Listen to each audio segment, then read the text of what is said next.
I don't see the client as broken or sick. I see the client as undergoing a powerful initiation.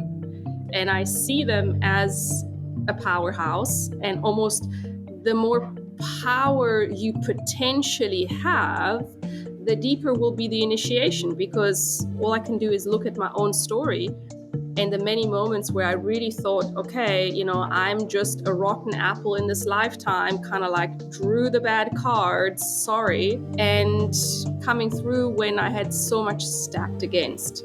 I definitely know it's possible, and I just have a very different view on all diseases, really. I really see them as initiations. Welcome back to the Integrative Women's Health Podcast. Hi, everyone. I'm your host, Dr. Jessica Drummond, and I'm here with Alex Cousins. She has been a really wide-thinking, broad-thinking mentor for me. I've learned some really fascinating things from her about the capacity for physiologic regeneration. Now, we've always known, maybe not always, but in the last 20 years, we've learned a lot more about neurologic regeneration, where we thought that the brain was much more static as recently as 20 years ago. We know much more about organ and tissue and even DNA regeneration, looking at the research in the world of telomeres. So Alex applies this very practically with complex cases, people that have had chronic illness for years. So welcome, Alex, and share with us what brought you to this work. Thank you, Jessica. I'm honored to be here with you. And as you know, I deeply honor and appreciate the work that you do on your side. And so it's wonderful to be speaking to people, an audience like your audience that obviously is open. Yeah, how did I get to do what I do? Well, I like to say I was dragged by the hair, meaning Yes. it's not what I intended to do. In my early days, all I knew is that I wanted to help people heal. And I mean, in my 20s, I had no idea what that meant, but it sounded great. Mm-hmm. And then later, I kind of went into the health and wellness industry, and I realized, hang on, that is not healing, that is tickling. It's a nice tickle, what happens there. And I worked in some prestigious spas around the world, and I was, working in training their staff, but it wasn't satisfying. It was like, what we're doing here is just a complete waste of time, actually. But ultimately, what really brought me to the real work was, of course, drum roll, my own healing journey. So common, right? That happens for so many of us. Yes. Absolutely. And so I had to first completely break down to the point where, the famous no doctor could help me, nothing was helping. I was bedridden. And thank goodness for my astrologer husband who, recognized, and he's like, Alex, I know you don't want to hear this, but the next 2 years are a deep dive into the underworld. And, this was like just at the cusp of my 40s. And he's like, this is your time to dive deep and to really discover who you came here to be. And in order for you to do that, you first have to go through your own healing journey. And I was like, this is not what I want to hear. And, as always, I mean, it was spectacular. It was wild. It was intense. And then, when we're in it, we always think what the actual, and, this can't be happening and it shouldn't be happening and it's so unfair and, all of that. And then when we come out the other side, we go, yeah, of course, this was my initiation. And so that's how I got here. I think it's really interesting that you interweave sort of a spiritual piece to that.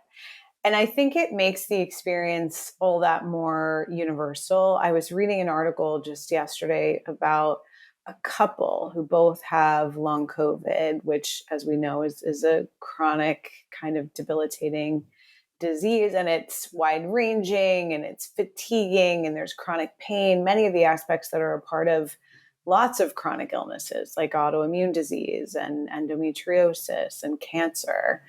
And it was interesting because what happened was this couple was both diagnosed, the woman slightly before the man. And apparently there's a story from Greek mythology about sort of a couple navigating the underworld. And it's like this sense of slow, pushing through this depth of dark water. And so it's interesting that there are stories about this from Greek mythology, from astrology, from, millennia old spiritual practices that feel very applicable when someone is living with a chronic illness. Absolutely. Yeah. And again, my husband was the one who taught me all of this in many ways, repeatedly, because I've come to realize when we are here to be revolutionaries, to be forerunners, Mm-hmm. it sounds all maybe glamorous on the one hand, or, like, wow, powerhouse, of a woman and so forth. It's like, well, it ain't fun. And, like that's so, but also there is no way that we can become these kind of forerunners, breaking ground and so forth, unless we go through these really dark nights of the souls and these real difficulties that we have to just break through and find a way through. As one of my first sort of spiritual teachers said to me, Alex, some of us are here for R&R, rest and relaxation, in this lifetime. And he was like, and that's not you. That's my message for, I would say, especially those, that are living with chronic health conditions, or rather momentarily living with chronic health conditions. I really see them as initiations. And so also when I work with clients now, I don't see the client, no matter how, quote, broken the client is, I don't see the client as broken or sick. I see the client as undergoing a powerful initiation. And I see them as a powerhouse, and almost the more power you potentially have, the deeper will be the initiation, because all I can do is look at my own story and the many moments where I really thought, okay, I'm just a rotten apple in this lifetime, kind of like drew the bad cards, sorry, and coming through when I had so much stacked against. Mm-hmm. So, I definitely know it's possible, and I just have a very different view on all diseases, really. Let's assume that in many cases, um, people who are living with, whether it's diagnosed, undiagnosed, a chronic illness, could fully heal or heal in many ways or heal to a certain level, can live better than they are currently living, which I know is a challenging statement, even for the traditional medical community, even for the integrative medical community, and certainly for some individuals who are living there. I think many individuals living with chronic illness completely understand what you're saying. Others may feel kind of offended by it, and I completely get that too, because they're like, I didn't choose this. This is because I was injured by the world, and Mm-hmm. I also understand that. So when we get down to the practical physiologic, you had to completely change your life from what I understand, and move to Bali and change how you were interacting with the world. And I think that's where it can get really challenging for people, because a lot of chronic illness is actually driven by either physiologic or emotional stressors, or both. And so talk about that big transition of where you decided to change how you were living in order to support your healing. Great question. So first of all, I want to say that just because I came to the conclusion at some point that, oh, wow, this is an opportunity. This is not something that I need to live with. This is an opportunity. It doesn't mean that I never or never again played victim. Yeah. Or You felt know, that way. yeah, Rightfully so. absolutely. Yeah. Absolutely. Mm-hmm. And I want to say this because, for those that might be listening and going like, okay, here we go again, these people that, just talk about like manifesting their reality. And like you said, it can be challenging. And so to those people, I want to say, I fully understand. And, it's completely okay to feel like a victim at times. Like there's nothing wrong. It doesn't make you weak. It doesn't make you spiritually unevolved, as some people want to make us believe. It's perfectly human. And because I still have days where I feel like a victim for some reason, Yeah. like we're human. And in the moments that I do feel like a victim and act like a victim, I know exactly what I'm doing. And maybe There's my an husband goes, insight. Yeah. yeah, it's like, I know what I'm doing. And my husband goes like, okay, Alex, it's like, I know, I don't even want to hear it. Like I'm just having a human moment. And then 10 minutes later or half an hour later, I can be again the one that goes, okay, let's do this. Yeah. So Yeah. I want to put that out there because it's not either or. It's we can be both. And that was in many ways also my shift, where I realized, you know what, I am done with this idea of becoming a somebody that's evolved, somebody that's healed, somebody. I am human. I'm having a deeply human experience, and it's all the things. Yeah. So that was kind of like almost like step number one, to go, you know what, I am done labeling myself or letting others label me and putting me into some kind of box, right? Mm-hmm. The unhealed or then the healed box. No, Yeah. I am having a deep human experience, and I love every single bit of it, because every single bit, in fact, just this morning I was thinking, wow, every single one of my big challenges, which funny enough, according to my astrology, blah, blah, blah, it's always health challenges. But every single one of my challenges has made me wealthier, literally, Interesting. in Mm. all ways. Mm. It's made me richer on an emotional level, on a spiritual level, and even in a money level. Mm-hmm. Because the more that I have alchemized my stuff, I've been able to help more people in a real, tangible way, because I've been through the journey, right? So there's that. So that's also something, for the listeners to take away, to go, hang on, your challenges can make you wealthy. We can say even somebody who's a builder and they're struggled to build good quality homes. Well, through those challenges, you get to become a really good builder. So Yeah. the same thing here. So you say, how did I go? Yeah, from the journey. I think the first step, besides these realizations, sort of the tangible step to go, okay, I need to really feel my way through this. Mm-hmm. Of course, I also came from, a childhood where there was a lot of emotional and psychological abuse and gaslighting and all of that. So really the reality is I grew up not being able to be in touch with my emotions and with my true self, like Mm-hmm. at all. Every little attempt was gaslit, was shut down. So no wonder I had Mm-hmm. become so diseased. I twisted myself into a pretzel. Mm-hmm. And so I realized, well, now I only have a chance to untwist myself. And I just had this realization of, okay, I need to go inside of myself and really, start to feel, what do I need to do? What is my body, my soul, what is it asking? And, coming from sort of like the high achiever, sort of outwardly looking like an alpha male, a female, Mm-hmm. Mm-hmm.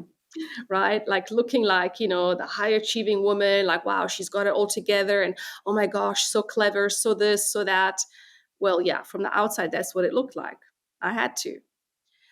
But when it all crumbled, I went, well, if I could be powerful in a fake way, I must be powerful in a real way too, right? Like there was this kind of like deductive thinking of like, well, of course, if I could fake it, I'm sure I could also make it for real. Yeah. Mm-hmm. So that was encouraging. And I think it's really common that high achievement is a trauma response. And when women then hit perimenopause, I've seen this probably hundreds of times in my practice at this point, where there's a little bit of shaky ground in the metabolic health and the hormone health and the stress resilience. That achievement trauma response begins to fall apart. And as you said, then it's unsettling. It's like, well, what am I supposed to do now? And the fact that you were able to pretty quickly see, well, I actually can be powerful in whatever way I want because I just made that up, really. Yeah. And I do kind of think how, I don't know. Like, I don't know what allowed me to be so completely surrendered and almost like malleable, Mm-hmm. because Mm-hmm. that is something like I do kind of take a step back and go, yeah, wow, you really were, like you just gave it all up and allowed yourself to die to who you thought you were. And that's very difficult. I think there has to be almost like a level of safety on all levels, like you were saying, emotional safety, financial safety, some Yeah. degree of physical safety. Maybe your partner was very supportive, maybe your Yes. community was very supportive. There has to be some level of place to fall. Otherwise, I think it's really hard to give up that trauma response. For sure, for sure. And that's where I would say I was and am very blessed. Yes, my partner, he completely gave me that security, Mm. which is the security that I never had before in my life. And I think also in some ways it was like, okay, finally I have that security. Let me fall apart. Yeah. And let me see what happens when I fall apart. And yes, that is where I really was able to meet myself. And I mean, I look back, to when this journey began basically 11 years ago. And for a couple of years, I definitely, from the outside and sort of to my old people that knew the old Alex, I know for sure, behind closed doors, they were probably going like, okay, she is losing it. This poor girl is actually completely losing it, shame. She was actually like, she had potential, but like now she's losing it. I know that is what, was being said. And I was completely okay with that. Yeah. And it felt so peaceful to go, you know what? Yeah, I know that to the outside world, I mean, we took our kids out of school, we unschooled them. They were in private German school in Cape Town, and now they were unschooled. Oh my God! Like, who does that, right? From Mhm. such a radical, private school to unschool, like that was a radical decision. But I could feel in my body that was the right thing to do, and it was like, you know what? For heaven's sakes, I've never trusted my raw instinct. Mm. I'm going to try and do that, and if everything falls apart, including my family, including, well, then so be freaking it. But I need to do this for myself. So it really got to that point. And the next funny step that I took was I looked around in my home that was decorated all, French antiques and chandeliers and everything. And I was like, I hate this stuff. This stuff isn't even me. This is for show. This is to show that I am like a distinguished person. And so I ripped all that stuff out and I just put it on sale on basically like Craigslist. I didn't care where it went. And that also was part of my liberation. And it made no sense. It was like, how does that interact? How does that have anything to do with your healing of the body? Right? Like Mm. one could ask Mhm. that question. But every single piece that left, I felt lighter. And of course, while I was doing that, was I fasting? Was I taking all the supplements? I was doing all the things. But the point that I'm trying to make is that I really I bowed down to my life, to my truth. And it was like, okay, this is make or break, because I also understood either I'm going to make it and then my whole family makes it as well, Mhm. because if I don't make it and I stay broken and unwell, what kind of mother, what kind of partner, right? If I am Yeah. sick and untrue, I can only create more sickness and untruth. Yeah. And I think that's so hard because the journey, and you went through this, right now it sounds like a hero story, but you're saying 11 years. So that can feel really hard because there is a period of time that could be years Yeah. where things are looking and feeling very unstable, and definitely to the outside world, but even to yourself a little bit. Like, we're breaking it all down now, right? We're selling it. We're feeling more energy. We're not, and I think part of that is just not having to spend so much energy on what it looks like here and what I look like. And, we started this conversation with just how low maintenance we are at this point. Like, both of us, I think, are around 50 in our 50s, and Yeah. there's nothing on this face, there's Lipstick for the show. yeah, exactly. I think the layers of what your home looks like, what you're wearing, what you're doing to your face, and all this stuff, like, is also takes energy, which Oh, takes yeah. away from the healing, the physical healing, but also the emotional healing, the trauma healing, and your ability to be a wonderfully connected person to the other people in your life. So even while you're sick, if you will, and I think you made a really important distinction earlier about there's not a box for health and a box for, unhealed, healed, unhealed. This is not a Yeah. binary. This is much more of a flowing continuum back and forth. The other Absolutely. day, you were feeling a little out of it, right? So this is very normal. And so as you're breaking those things down, you're seeing more and more what's important to you, where to spend your energy. And that's on your family, on your relationship with your partner, on knowing who you are. That's a different place to place all that energy, which was that, as it turns out, when you were focused on your external appearance and the right schools for your kids and all this stuff, it was draining you of the energy you needed to actually rebuild your health, but also your priorities. Does that sound true? 100%. 100%. And yes, you say, of course, there was a period of instability.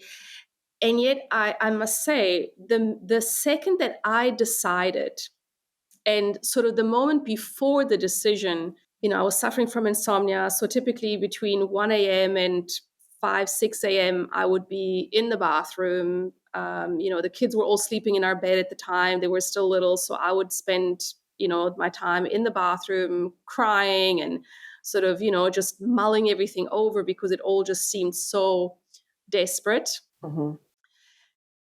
But the minute so as I was sitting on the bathroom floor crying, and I would go, okay, so what is it going to take? Like, because it felt so overwhelming to heal.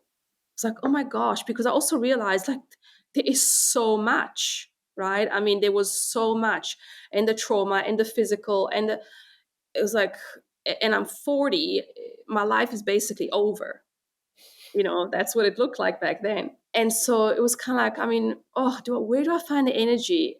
And I couldn't. The truth is, I couldn't find the energy for my kids, for my husband. I had to find the energy for me. It was like, on a soul level, what is it going to take to give me the energy to pull me out of this? And that was, as I sat there thinking, eventually was like, well, I want to have a wild life. Mm-hmm. Like, I want to be wild. I've been so freaking neat and good and pleasing everybody. It was like, I'm tired of this. This just feels horrible and fake. And so it was really this thing like, I want to be alive. I want to be fully alive, fully expressed. And then of course the voice was like, well, that's dangerous. That is so dangerous. And I was like, you know what? If I'm going to die in the process and my whole family goes down with it, so freaking be it, because this ain't life. So Mm. there was that really, strong realization. And that was the beginning really of the healing, because then once I decided that I was going to fully come alive, that in that moment I realized it's not about me fighting a disease. right? Fighting the long list of autoimmune conditions. And, at the time I was still in my eating disorder. I mean, I was a mess. I was a complete mess. So I was like, okay, am I going to fight those things or am I going to create health? Yeah.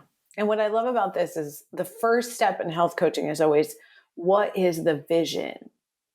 And it took you a while to even be able to hear your own vision, feel your own vision, because you had 40 years of other people's visions on you. Yeah. And then as soon as you were able to identify that, you could then move in that direction. Yeah.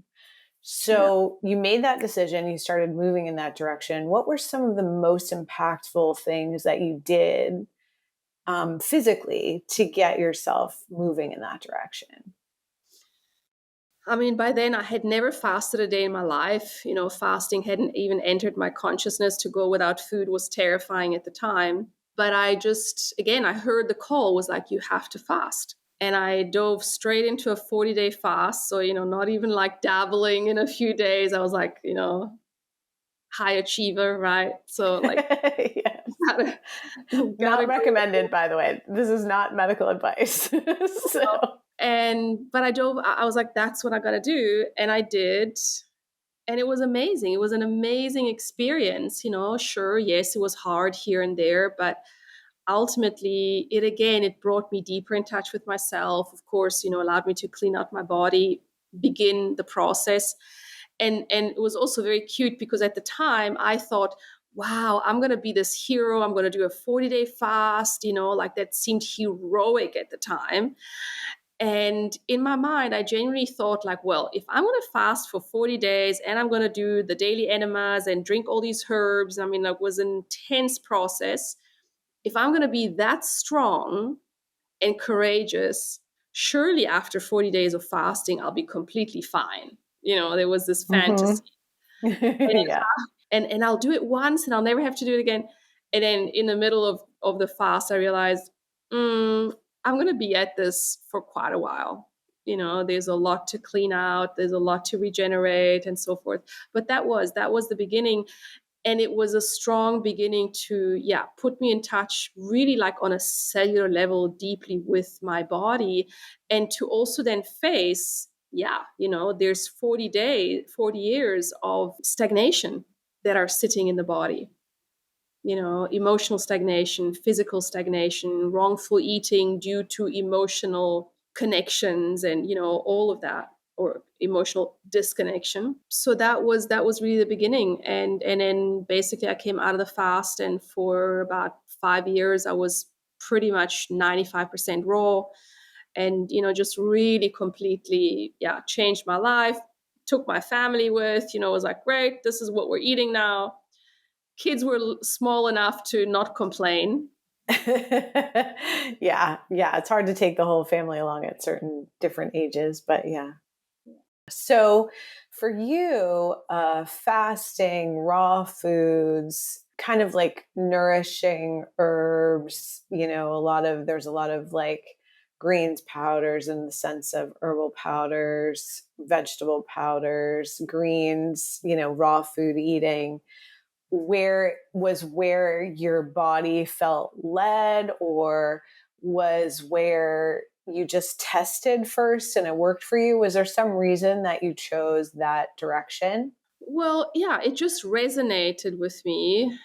And definitely, like, as I was doing it, it was like, wow, this feels really good. And, Mm. up until then, we were living very much like what I call the romantic paleo lifestyle. We were living in South Africa. We had amazing access to, the raw butter, the raw cheeses, the amazing meats, like everything was completely grass fed, organic. So we definitely weren't eating processed foods or any of that. And I thought I was doing all the right things. I was like, well, why am I not getting better? So because of that, I decided, well, let me take a 180 and Mm. just completely change things up. And of course, at the time, I also started getting into, like medical medium. And, that was the time that he's just kind of like started getting sort of famous and, got into all of that.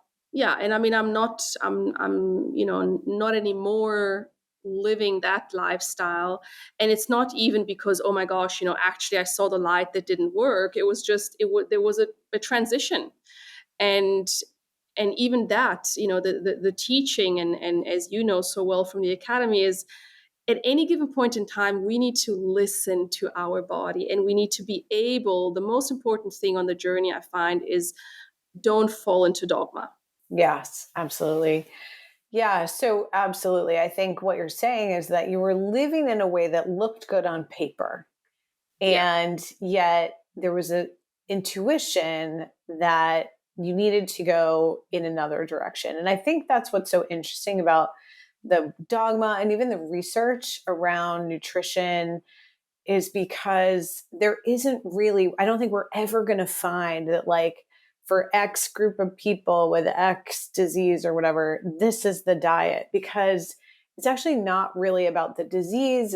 It's more about the individual and the time that they're in and how long. Like, someone else might have been done almost like a 30-day raw vegan cleanse and felt fine, and then gone back to their other, work, or maybe they had different work to do to relieve the stress in their body. So I think what you're saying here is so important, that there's not like a one dietary or dogmatic tool for quote unquote healing autoimmune disease.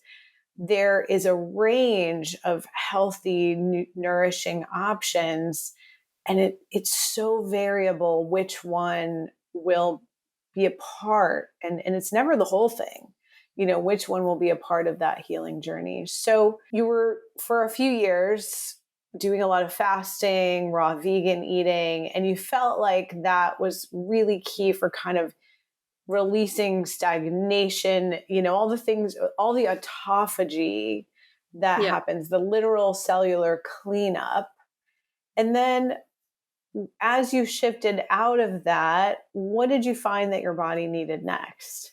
Yeah. And then I realized, okay, so I've done a lot of cleansing, but now regeneration on a deeper level needed to happen. And I also realized, well, I've kind of, touched the edges of my actual almost weaknesses, my just genetic and inherent and acquired weaknesses, which was a lot of endocrine weakness. And I think I've just, on my whole journey, I've never stopped learning and researching and staying open to all the information. I mean, I think just by nature, I'm incredibly curious. Like, I love knowledge. And I kind of would say, well, that saved me from, maybe even like staying in sort of like the detox and fasting world, as many people do, right? We love to stay in one, we find something and then we become evangelical about it.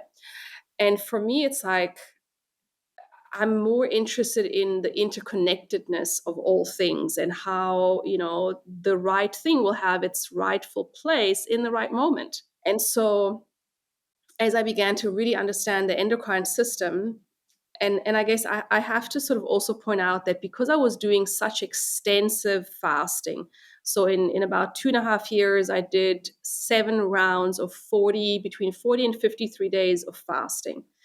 And when I That's say intense. Yeah. fasting, I did literally like every day, 18 hours dry fasting, because I was very much into dry fasting at the time. So 18 hours dry, 6 hours only per day on juice and herbs. And I was doing daily enemas. So, I mean, I went deep.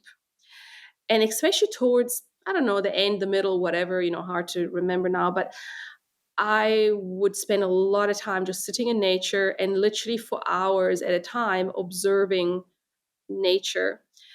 And I started having this incredible experience where it was almost these like, they looked like soap bubbles that would literally descend from the heavens, and then they would open in front of my eyes and they would contain information. It was like, wow, Mhm. they would just sort of like float down in front of my eyes, open, and then there would be information. It wasn't even something to read, it would just kind of like pop into me. And it was those moments that really taught me about the nervous system, the endocrine system. And it in some ways propelled me to then look deeper into like, how do we actually regenerate the endocrine system? Because there's not a lot of information out there. Like, I mean, there is, but we don't talk a lot about the hypothalamus, the pituitary gland, the pineal gland, you know. We talk about the adrenals and, you know, of course, the thyroid and pancreas here and there. So I started looking deeper into endocrine system. Eventually found the Russian health system, which of course is, you know, or at least a part of the Russian health system is very deeply steeped in the endocrine system. And that just sort of like opened my mind to then peptide bioregulators and all the ways in which we can regenerate. And I went from being this sort of purist that, you know, was fasting so much and just fruits and juices and so forth to hang on. You know, again, we're here, we're living in this time of life. Like, we're not here to be like the Essenes, which Mm. I love and appreciate their teachings. But it's like, well, we're not the Essenes. We are the people living in, you know, 2020 and so forth. We're living now. So what does now inform and require? So where does our evolutionary process, what is necessary? And that really opened me to then peptide therapy and sort of, you know, venturing more into this world of regeneration, and even appreciating once more after rejecting so much of the medical system and so forth, and going like, okay, how can we bring it together, right? Instead of going, all medicine is bad and all science is bad. Well, there's good and bad in every system, right? Hmm. There's light and shadow in every one of us and in every system. How can we utilize what is currently being developed for the good? And so that's how, you know, eventually I found sort of really the path to what I'm doing now, which is very integrative. And yes, and I think so interesting coming from a like obviously a very deep fasting, raw vegan commitment to that autophagy, detoxification. Then there's the sense that there, you could almost get, as you said, you were kind of touching your vulnerabilities. You could almost get to the point of being excessively depleted by Yeah. that. So now there's a sense of needing to rebuild and re-nourish, literally at an organ, cellular, and tissue level. And the peptide bioregulators are essentially encapsulated organ meats. And Mm-hmm. so you are then taking in animal products as a way to rebuild. So that's where we start to see that there's not just one or the other dogma. And you've really demonstrated this in your own body in a very, what many people would call an extreme way.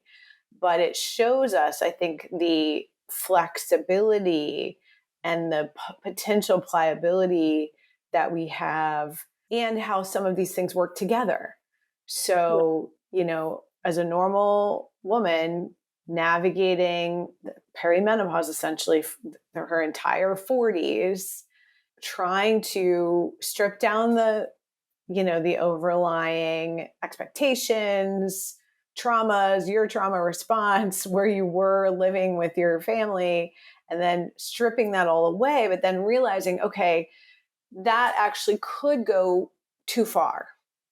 And even what you did is a lot for most people. And Yeah. you know, that's not what most people would do, and that would be fine either way. Absolutely. Also, and sometimes you can do both of these things at the same time. There can Mm-hmm. be periods of autophagy and cleanup and, you know, rest, you know, Yeah. and then periods of rebuilding. So you've talked about peptide bioregulators. What are some of your favorite tools for rebuilding, and any other stories you've seen? Well, definitely peptide bioregulators play a big role. I always say it's once again it's everything, and you know, even the mental emotional shift that happened for me from, you know, wanting to be so pure, so connected to nature and, you know, spirit, and to realize, okay, wonderful, you've done it, you've gone deep, Mhm. But are you meant to live on a mountain top by yourself, sitting and meditating and blissing out? No. So that was another part to then realize, well, what am I here for? Right? Mm. I'm here and then the next question was, are you here to teach people about raw food? Right? Mm. Are you here to be the raw foodist, that kind of like brings everybody to raw foods? And was like, no, I am here to actually sort of come down from my spiritual mountain and to be with the people, to connect, because I had all these insights around, why do we get sick in the first place? Mm. And that most of it, yes, there's toxins and there's all kinds of things, but our deepest vulnerabilities are in the wounds of our soul and the emotional wounds, Yeah. right? And Yeah. some of us are more sensitive, not as, then again, resilient. What does resilient mean? Because I know Yeah. resilient people who simply are good at carrying on the mask. Yeah. No, I think that's a really important point because more and more and more, I think the conversation in chronic health recovery in autoimmune disease in particular, and certainly in my clinical experience, is that recognition that trauma and emotional stress is really at the root of a lot of these disease states, if you will. And then it impacts people on a very measurable physiologic level.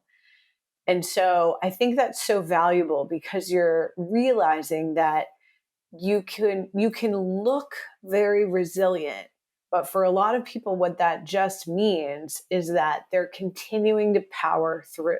And I feel that because we're required to on some level just to live, you know. Yeah, we buy into that idea, and because of course, I mean, initially, I know people that knew me before, they wouldn't recognize who I have become, because it's like, I have become, like, to some, so soft, so sensitive. It's like, oh my gosh, but recognizing that for me, not keeping any more gates for myself or with the world, that's like, I'm finally breathing. I don't need Mm, to put on a show anymore, not for me, not yeah. for others. And that, to me, that is true resilience, when we can actually just, really fully be okay with who we genuinely are and with the life that flows through us.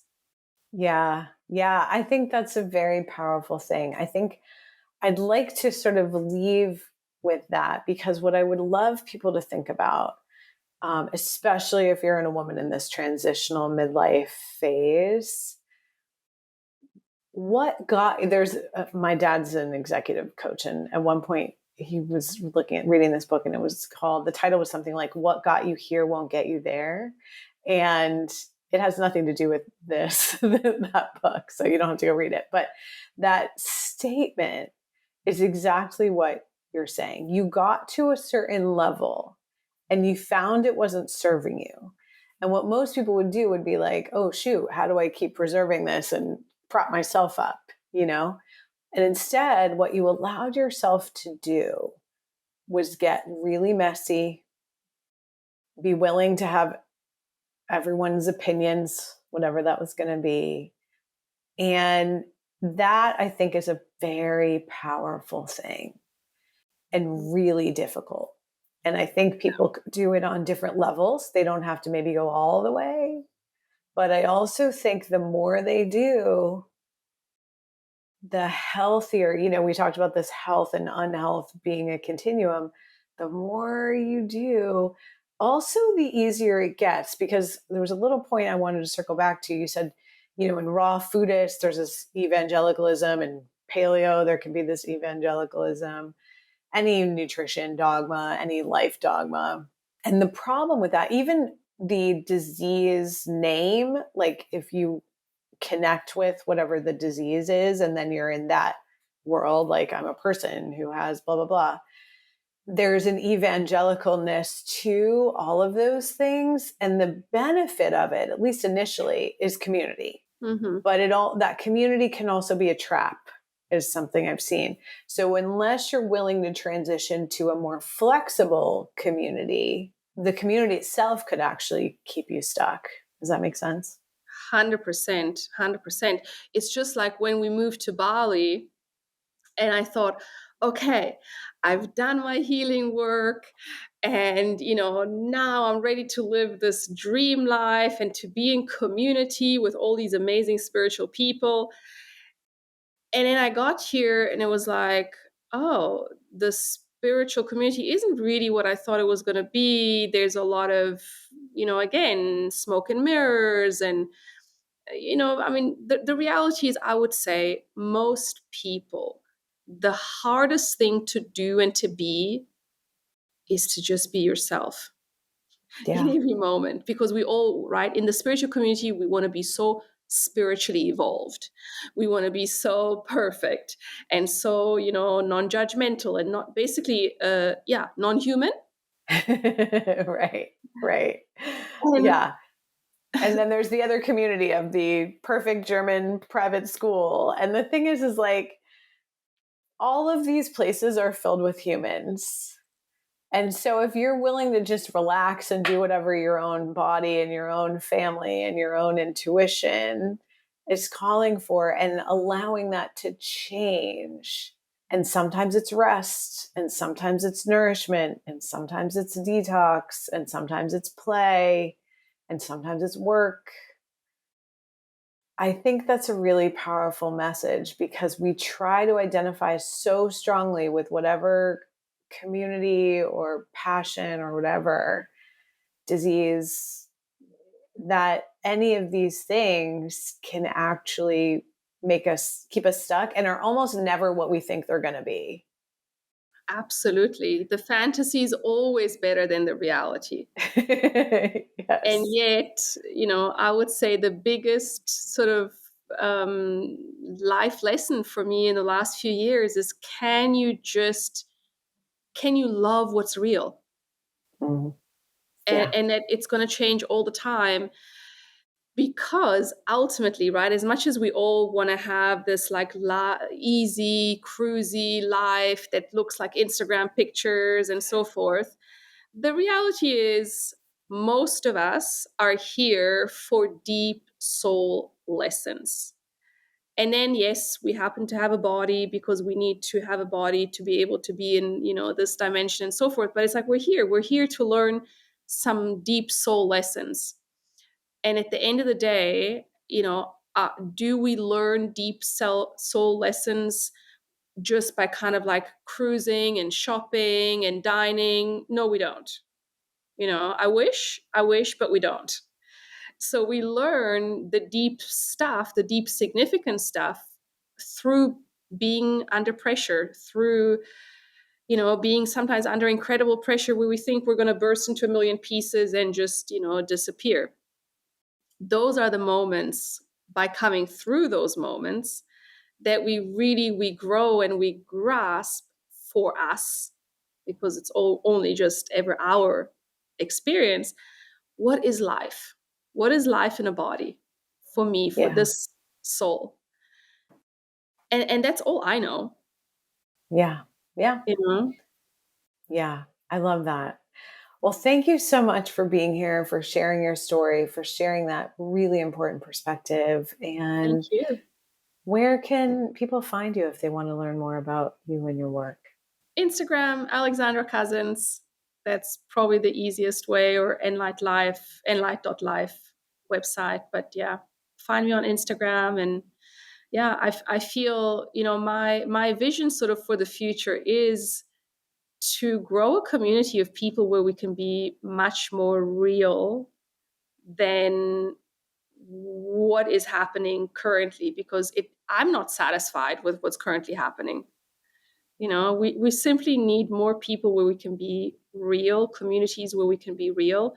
And so, as I've mentioned at the beginning of this podcast, you're one of the people that I appreciate for just being real and for, offering such beautiful, um, like there's a sort of like a rigorous softness that I see in you that I really appreciate. And I feel, that is healing, right? When we know we can completely just be who we are with all of our humanness, and we can be held in that. And also that our infinite potential is always held as well, because we all have that. I don't care how broken or sick you are, there's infinite potential that is just waiting to just blossom forth. So Yeah, when we know that, all is well. absolutely. Thank you so much, Alex. Thank you, Thank everyone, for you. being here today. And we'll see you next week.